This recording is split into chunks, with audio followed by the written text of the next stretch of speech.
This is it, Ina. It is the end for you. I'm gonna... Well, actually, hang on. Hey, Bob. Hey, can somebody grab Bob's attention? Yes, thank you.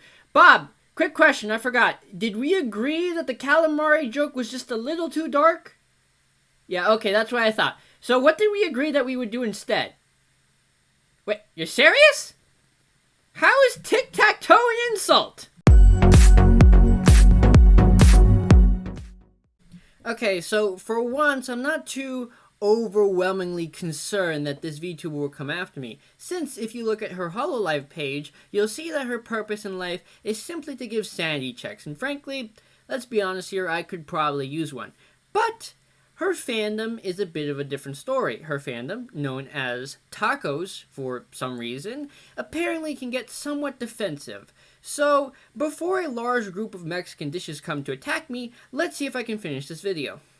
So today I wanted to make a video about the lifeblood that runs throughout the entire earth, continuing to make it go round. Or as some people call it, coffee.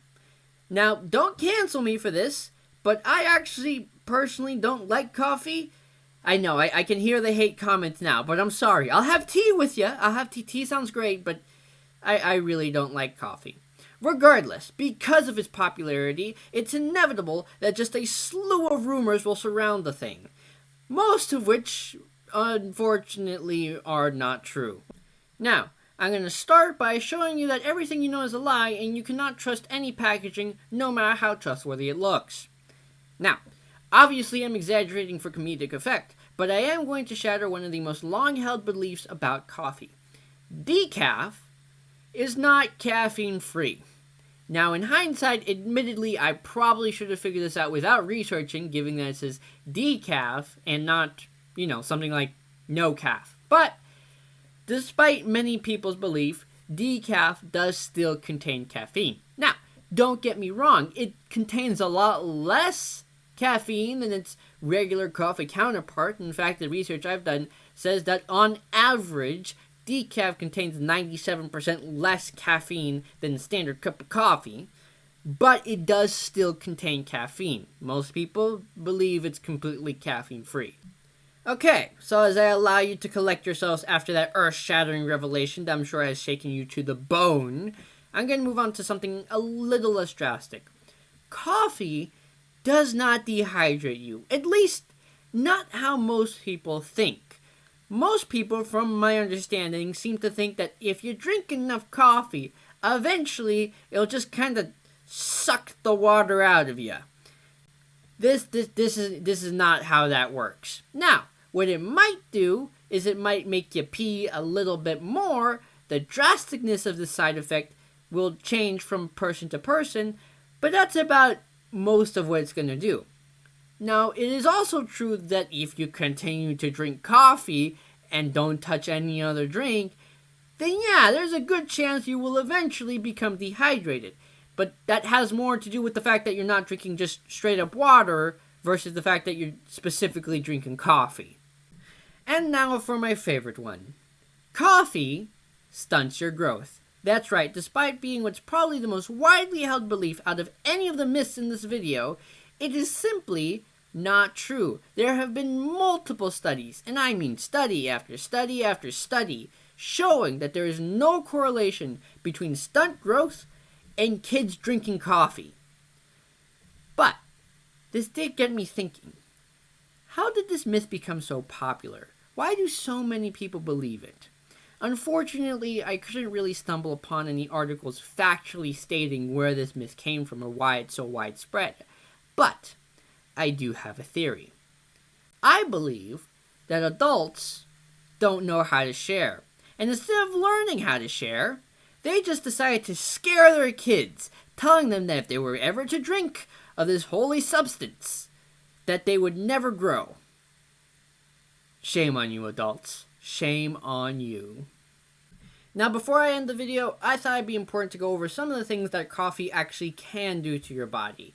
But before we understand that, we do have to go over just a bit of brain chemistry. Don't worry, I'll make sure to keep it simple. Now, one of the chemicals that's responsible for making you sleep is called adenosine.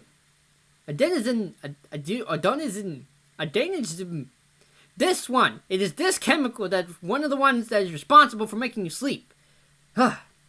Anyways, the way it works is that throughout the day, you kind of just accumulate this chemical until you get to the end of the day, where in theory, should be the time you're going to sleep. And then as you fall asleep, your brain gets rid of this chemical.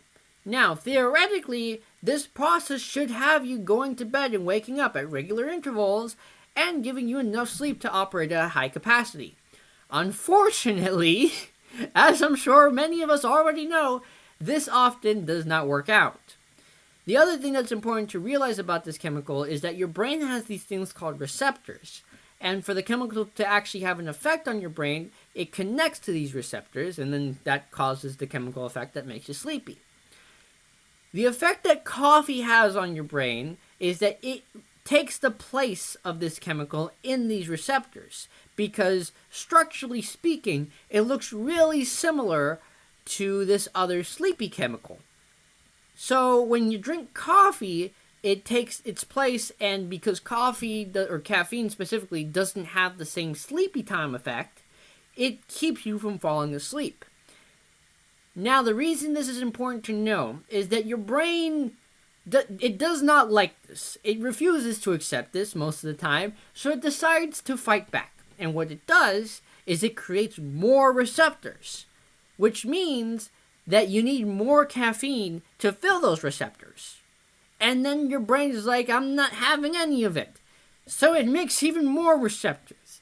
This is why, or part of the reason anyways, why a lot of people can still fall fast asleep even though they've had quite a bit of coffee, because they have more than enough receptors to compensate for this fact. And it's also why it's important not to get too carried away with the coffee, because eventually you start drinking so much that it's unsustainable. Now, don't get me wrong, I'm not saying that you need to quit coffee altogether. I know that'd kind of be a death sentence for a lot of us, but it is important that you drink in moderation. Well, with that, I suppose we have reached the ending of this video. I find it a little weird that I decided to do 2 coffee videos in a row, but if you're interested in the other one, I will leave it down in the description below. And make sure you leave a comment in the comment section down below, whether it might be a new video idea, or perhaps you want to tell me how great I look, or even how to defend myself against tortilla-based weaponry. That would be very much appreciated right now. Well, then again, how many people can Ina really have in her fan base? What's that, Bob? 1 million? Huh. Okay, I guess I better get going. I post every other week, and until next time, hear nothing and listen to all. Bye, guys!